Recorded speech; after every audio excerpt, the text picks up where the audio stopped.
Assalamualaikum warahmatullahi wabarakatuh. Selamat pagi. Kami dari kelompok 10 akan mempresentasikan mengenai penerapan psikologi sosial dalam bidang media massa atau pers.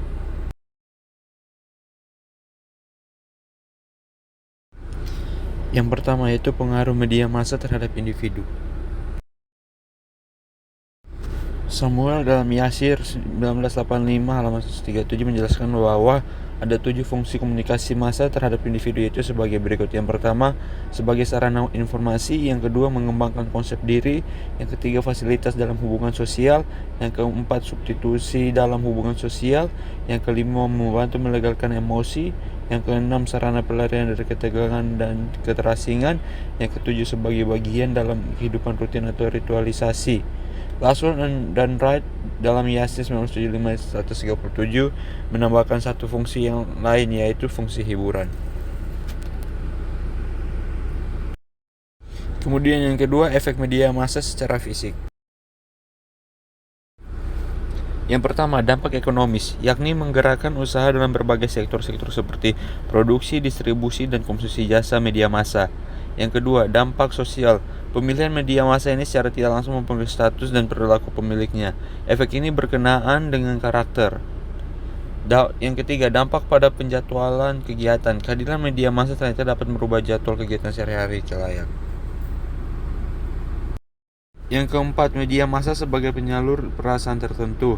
Seringkali orang menggunakan media massa untuk menghilangkan perasaan tertentu seperti kesepian, marah, kecewa, bosan, dan sebagainya. Yang kelima, efek tumbuhnya perasaan tertentu. Tumbuhnya perasaan senang atau percaya pada media massa tertentu mungkin erat kaitannya dengan pengalaman individu bersama media massa tersebut. Kemudian pokok pembahasan ketiga yaitu efek pesan media massa. Yang pertama, dampak kognitif. Dampak ini berkaitan dengan penyampaian informasi, pengetahuan, keterampilan, maupun kepercayaan oleh media massa. Yang kedua, dampak afektif.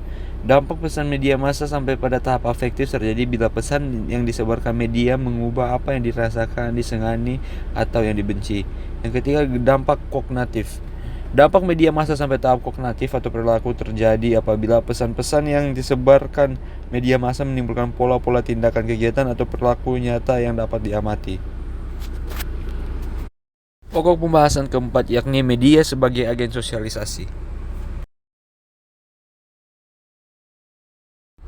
Psikologi cenderung memandang sosialisasi sebagai proses seseorang mempelajari, menerima sesuatu pengaruh stimulus dari luar, karena melalui proses semacam ini seseorang mengontrol keinginan atau bawaan dasarnya ke arah yang lebih baik sehingga tidak bersifat merusak. Paradigma teoritis dari Freud tersebut dapat diterapkan dalam segala bidang, termasuk menjelaskan bagaimana hubungan antara pesan-pesan media dengan sikap seseorang.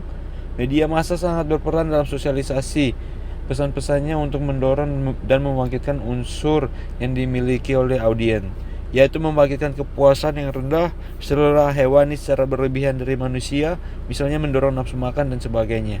Yang termasuk kelompok media massa di sini adalah media cetak seperti surat kabar, majalah, tabloid.